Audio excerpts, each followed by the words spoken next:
All right, we're live, or I'm live. Either one. How's it going, people? Guy on the internet who doesn't like reviews, just his camera. All right, Ring of Honor, best in the world, 2006. Let me make sure the audio is right. Let me refresh this page over here to make sure. Best in the world, 2006. And it's close enough. Anyway, best in the world, 2006. How would I grade this pay-per-view? It's hard to say. Was it better than the pay-per-view they just had previously? No. Was it a good pay-per-view? Somewhat. I think the word to sum up this pay-per-view for Ring of Honor, underwhelming.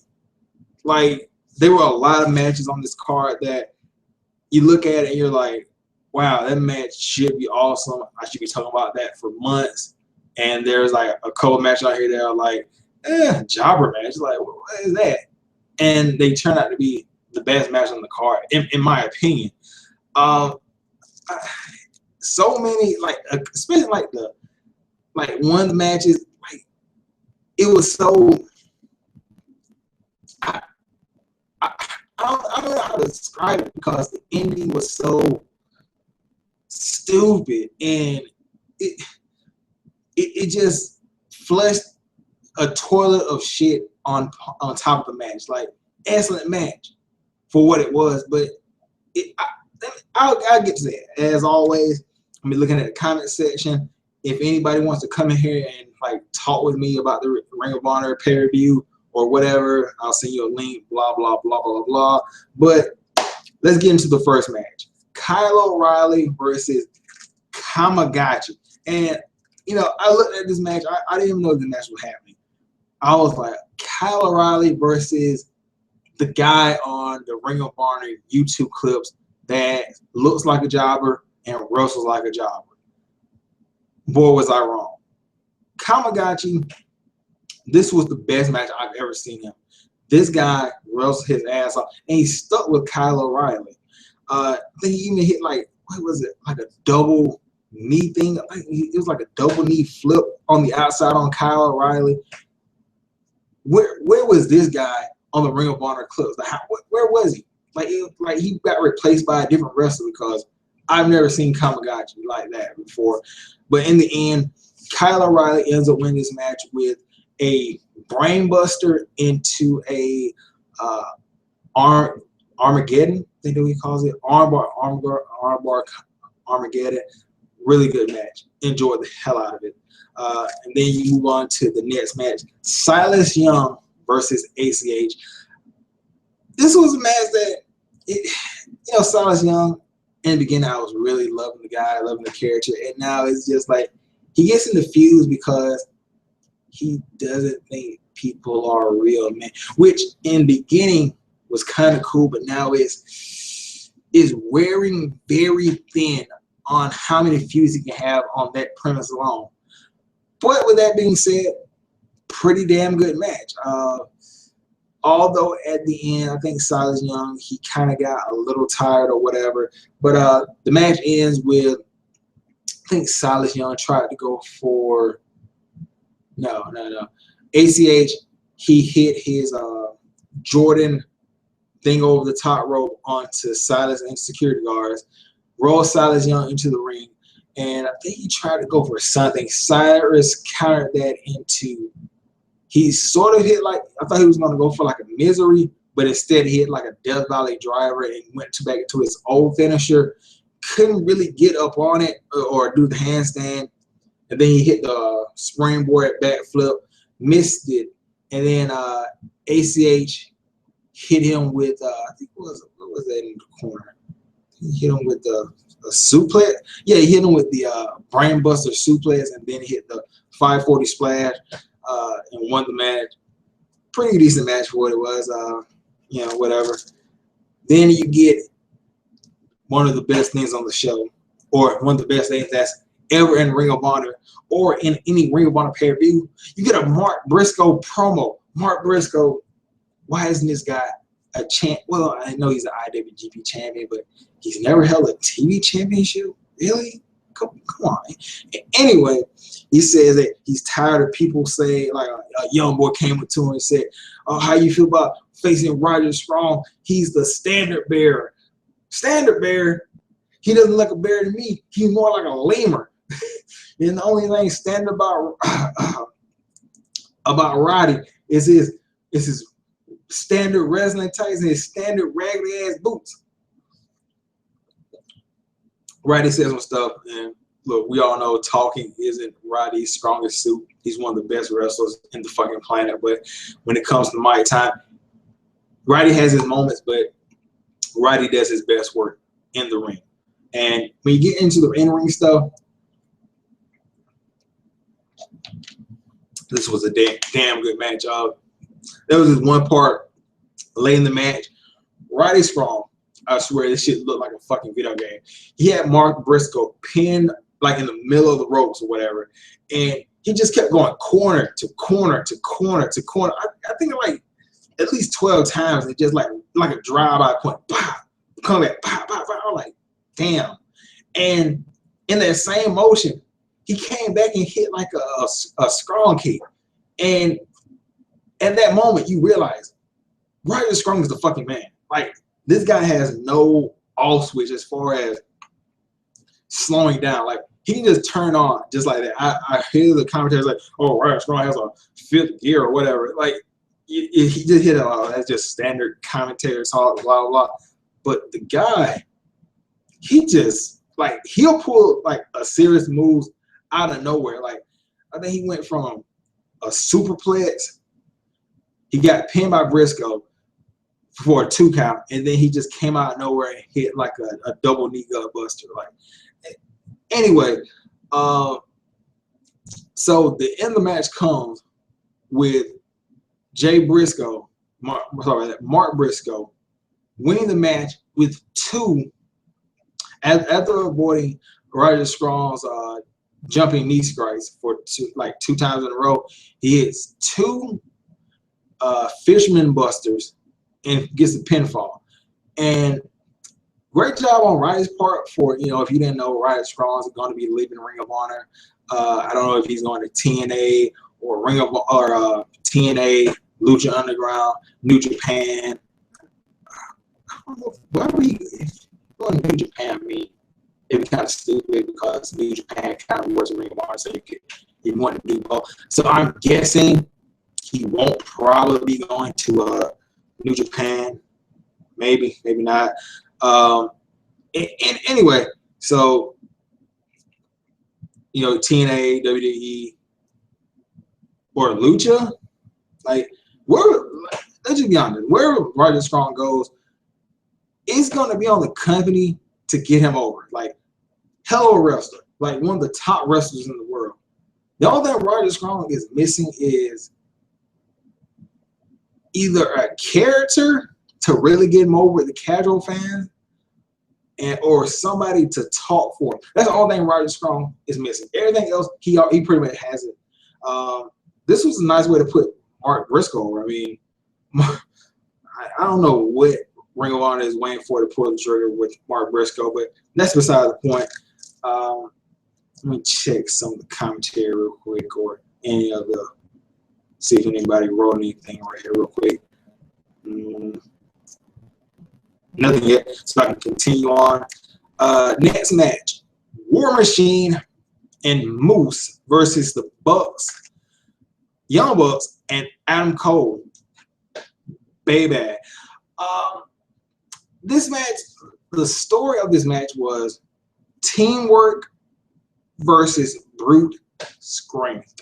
And what I mean by that was whatever, what it does, because the Young Bucks and Adam Cole, they work like a finely oiled 3-man machine. Dawson Castle. Anyway, like anytime like Moose or one of the guys from War Machine would just take advantage by just like powering the young, you're just pretty much outpowering one of or 2 of the guys, they would just do like a triple super kick or like some kind of triple move, or like Adam Cole would save the Bucks, or the Bucks would save Adam Cole. Like, for instance, like I think who was it? Hanson, he tried. He almost got super kicked by the Bucks, but he took both of the Bucks up and like double powerbombed them. Like that was a cool spot. And Moose, it was a stupid spot he did in the match where he's facing off against Cole and the Bucks, like 3-on-1. He's like punching one on him, like doing moves. It's like, really? I understand sports entertainment, like Ring of Honor sports entertainment. Yes, I'm sorry to bust your bubble, Ring of Honor fanboys, but Ring of Honor is sports entertainment. But you're punching 3 people, and every time you punch somebody, you're doing this. Like, I understand it's cool for the Bucks to do it, and Adam Cole like might punch somebody, hit suck it, because it's 3 people punching 1 person, so I guess you have time. But Moose, you're punching 3 people in every time in between, so you can pretty much see the triple super kick coming. But like I said, it was teamwork versus brute strength, and in the end, the teamwork outdid the brute strength. Sure, there were like moments where War Machine and Moose was like just throwing Adam Cole and the Bucks around like little children. Like there was a point in the match where I think it was RoH. He just completely tossed one of the Bucks outside, picked him up on his shoulder, picked up the other one, and he was about to do something, but Adam Cole saved the Bucks with a super kick to RoH's face. And that's what I'm talking about. The teamwork outdid the power. And in the end, they eliminated War Machine. Moose was left to sit fend by himself. They set up Moose for the Meltzer driver, hit it on him, and Adam Cole got the pin while the Bucks kissed him in the pose or whatever. So that was pretty cool. But still, it could have been better. Like, that's what I'm talking about, the underwhelming. Like, it's the Young Bucks and Adam Cole, baby, versus War Machine and Moose. And I felt nothing in this match. Like, there were some cool spots, but it's not something I'm going to talk about forever. Anyway, then you get the Motor City Machine Guns versus The Addiction. The Addiction ended up winning this match by cheating. Big surprise. Like, it was good wrestling here, but at the end of the match, Kamitachi comes out and attacks a guy in the crowd by the name of Jay White, who is another one of the New Japan Young Lions, and that causes a distraction where the referee goes out, and it allows Christopher Daniels to low blow Chris Sabin, and they get a low blow Alex Shelley, and then that isolated Sabin, which allowed The Addiction to hit the best Meltzer ever. If you don't know what that is, it's basically a setup for like a power driver, an inverted power driver. Like Cass sets up for inverted power driver, while Daniels hits his best moonsault ever, and they combine it the best Meltzer ever. They hit it, win the match, and they're like, the crowd's like, the announcer's like, oh, well, The Addiction have something on their sleeve. Why did it happen? Blah blah blah blah. And then Kamikaze, he like comes out and like, you know, gives a thumbs up to The Addiction. Blah blah blah. Like, oh yeah, The Addiction, they got something on their left hand sleeve, right hand. You gotta watch the left. Blah blah blah blah. So I guess we'll be getting like a 6-man tag, The Addiction and Kamikaze versus the Machine Guns and Jay White. Yeah. Okay. And then you get one of the most epic matches, bloodiest matches in Ring of Honor history. BJ Whitmer versus Steve Corino. And let me talk about Steve Corino's intro. He comes out, and I'm hearing like this somber, sort of like Japanese scream type of music. I'm like, man, I want to hear Dirty Angel. Like, Dirty Angel is on my phone. Like, I love that fucking song. I would show it. Let me see. Just to show you guys I'm not joking, right? I love Dirty Angel. That's one of my favorite fucking songs. especially as a ring, wrestler theme song. See right here. Can I get this close? Let's see. Make sure. Can you see it? You probably could. Can you see it? It stabilizes.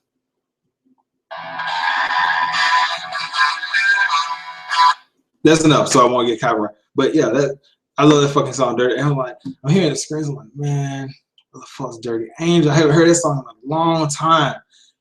And then Steve Corino comes out, and he's got like these guys lined up with steel chairs. And then all of a sudden it hits. I'm like, oh shit, it's about to go fucking down. Steve Corino comes out in a white suit, and he has like the black stuff on his eyes, and like his eyes look all fucking red and puffy or whatever. And then he gets on the apron, pulls his beanie off, and he's got the dyed blonde hair. It's like, oh shit, it's about to get violent in this motherfucker. And violence is what this shit was. I know a lot of the wrestling purists probably won't like it because there were a lot of spots that were kind of hard to get over. Like when Steve Corino hit the concerto or the Brian Pillman to BJ Whitmer's knee, and BJ Whitmer just walking around like it's fine. I can kind of see that. You get Steve Corino getting T-bone suplex into a chair, into a table. Why not thinking about a chair because of all the chairs in there? But he gets T-bone suplex into the table, and then BJ Whitmer starts beating him down with pieces of the table. There was a spot in the match where Steve Corino, he takes a beer bottle, cracks it over BJ Whitmer's head, and then like starts grinding into his face, cut him open. And like a doctor tries to come in, like, oh wait, we gotta stop the match. We gotta stop the match. He's bleeding. Steve Corino like kicks him, takes his doctor's bag, grabs the scissors, cries like, yeah, scissors, yeah. He's like, nah, done it before. Reaches back into the bag and he grabbed rubbing alcohol. Mind you, BJ Whitmer has multiple cuts on his head and like some parts of his body. And if you ever in your lifetime had to pour rubbing alcohol on like any type of cut, you know that burns like a mofo. So you can imagine the pain, even if it was like water, the implied action of somebody pouring rubbing alcohol, pure rubbing alcohol into an open wound on top of your forehead or like any cut in your body. That's the most diabolical, evil shit I may have seen in 2006 and for a long time in a wrestling match. But here's where it gets stupid. Like the match is going awesome. These guys, like Steve Corino, he just took his sock off and he put like a whole bunch of quarters in it, and like he goes to hit BJ, but BJ hits him with a roll of quarters, aka the $10 punch. The lights go out, and you're like, man, okay, did the lights just go out because it's Ring of Honor, or did the lights go out because, like, why did the lights go out? So the lights come back on, and it's Kevin Sullivan, like a legend in his own right. He comes out, or he's in the ring, he like in this purple robe or whatever, and then he spikes, like he actually has like some kind of spike, Steve Corino in the top of the head, and then BJ Whitmer hits the Exploder suplex for the win. And you're thinking like, the fuck was that? Like, you have one of the most violent matches of 2016 held in the past 5 years, 3 years, whatever. It was a violent, beautiful match. Like if you like hardcore bloody matches, this was the match for you, and I loved every second of it.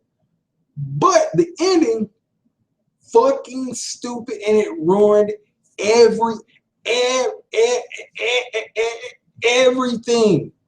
Like, I'm not even gonna talk about like what other reviewers say about other companies ruining endings. What I'm just gonna sit back and see what they say about this ending, because this was the worst ending to any match. This was one of the worst endings I've seen to a match in 2016. What was that, Ring of Honor? You had Kevin Sullivan, a legend, mind you, come out to do what? To like, is this feud gonna continue for what? Like now, BJ Whitmer has a manager and Kevin Sullivan, and he's managing Kelly. Like, where is this? Where does this go? Anyway, then you get the television title match, Castle versus Fish. Another match on paper, good wrestling, but I expected a lot more. Like Castle, he at the end of the match, he chose for the Bangarang, but he gets countered into a roll up, and you're thinking a fucking roll up. It ends with a fucking roll up, really? Like it could have ended it where Bobby Fish hits the ankle, the knee bar, and like Castle doesn't tap out, but it ends in a roll up. Really, and again, another good match. Like Dawson Castle, even though his gimmick's like really homoerotic and kind of cool at the same time, the guy's a fucking awesome wrestler. Like people talk about Brock Lesnar suplex city. Brock Lesnar only throws like one suplex. Dawson Castle, he's throwing like a variety of suplexes, gut wrench, Saito suplex, German suplex, just suplexes out there, suplex after suplex. And well, anyway, I just can't get over that ending. Skip forward to the cabinet, the cabinet before the main event. So the cabinet is Rhett Titus, Kenny King, and Cedric Alexander as the Minister of Information. They promise to make wrestling great again because Cedric says he remembers a time when wrestlers looked like wrestlers, not like little boys. I was just shot at the quote-unquote vanilla midgets. And then Rhett Titus says, he takes shots at the young boys. He's like, at the young bucks, he's like, if the young bucks didn't skip leg day, they wouldn't have to hit super kick after super kick after super kick after super kick after super kick. And then Cedric Alexander, he's like, I'm tired of seeing wrestlers hitting fucking super kick after super kick after super kick after super kick after stop the fucking super kick. Which is, they're throwing so many shots at the young bucks, but like, are they supposed to be the heel tag team? Or like, do heels not exist in Ring of Honor? Like, how is this working? Like, is it going to be the Bullet Club and or / Elite versus the Cabinet? Like, I don't understand this. Like what field are they trying to go for here? And then Kenny King says he's the chairman of championships, whatever. He said he put all the champions on notice that the cabinet is coming for championships. It has potential. Like, I'm not gonna lie, the cabinet, it has potential to be very entertaining. I mean, because Caprice Coleman, he's fucking funny as shit, especially now as a heel. Rhett Titus, he has his moment, and we all know Kenny King can work the hell out of a mic. Then you get into the main event, Jay Briscoe versus Jay Lethal. The match in a way got overshadowed by the Women of Honor, and that's not like a bad thing, but kind of an odd thing to do. Like Taylor Hendricks gets involved in the match, and she gets kicked out, and then she gets on the mic yelling, why you kick me out? And that's not how she sounds. She's fucking beautiful and hot. She doesn't sound like that. But you know, I'm just doing a bad interpretation. And then Mandy Leon gets involved because she's the timekeeper, and they have backstage history or like in-ring history. They're going to have a match on June the 18th for the Women of Honor match, and then those two go to the back, and it's just like, was this really the right time to do this during the world title match? But water. But then eventually the match does get back on track. Again, good wrestling in this match. there's even like one cool spot where Jay Briscoe, not Jay Lethal, Jay Briscoe hit a lethal injection. That's right. He went to the ropes, handstand, springboard cutter onto Jay Lethal, and then hit the Jay Driller. But then Jay Lethal kicked out of it, and then Jay Briscoe put Jay Lethal on top of the rope, like laid out, and he tried to go for a, I guess a Jay Driller from the top rope onto a table. I guess that's what he was planning to do. Jay Lethal countered that into a super cutter off of the top rope, and then Jay Lethal hit lethal injection and retained the title. Handshake, pay-per-view's over with, and good match. I just, like I said, I felt very underwhelmed about this pay-per-view. Like, I expected so much more, especially after what happened at the last pay-per-view. This one, it fell short. Like, there were a couple of like especially like the BJ Whitmer secret round. That's a really damn good match. The Rise of Strong Mark Briscoe, I think I'm kind of undercutting that one because they have some good wrestling in it. It just, something about the pay-per-view felt like it didn't get my blood pumping. Like, I was watching the matches and I'm like, I should be jumping, I should like sleep. Like, yeah, this is fucking cool. We have Ring of Honor. I was just sitting here like, good wrestling. Yep. It did nothing to get my juices flowing. Why is that? I don't understand. People watching right now.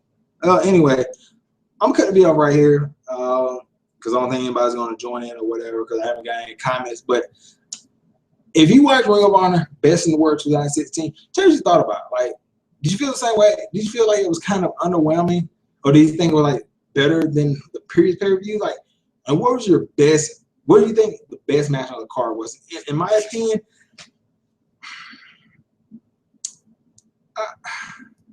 I want to say Whitmer versus Corino, but I really want to give it to Kyle O'Reilly and Kamikaze. And then you got the Roger Strong Mark Briscoe match. That was good. I'm gonna give it to Kyle and Kamikaze only because I didn't expect those two to have a good match. I expected Kyle to have it, but I didn't expect Kamikaze to have a good match. I expected Ryder to have a good match and Mark Briscoe. Mark Briscoe is like one of the most underrated talents in the Ring of Honor. So yeah, my best match of the night, Kyle versus Kamikaze. It would have been Steve Corino versus BJ Whitmer if they had that stupid fucking ending. Anyway, I'm gonna get out of here. I'll catch you guys later. Peace the fuck out, blah blah blah blah, all that. Hey, yeah, I'll catch you guys later. Peace out.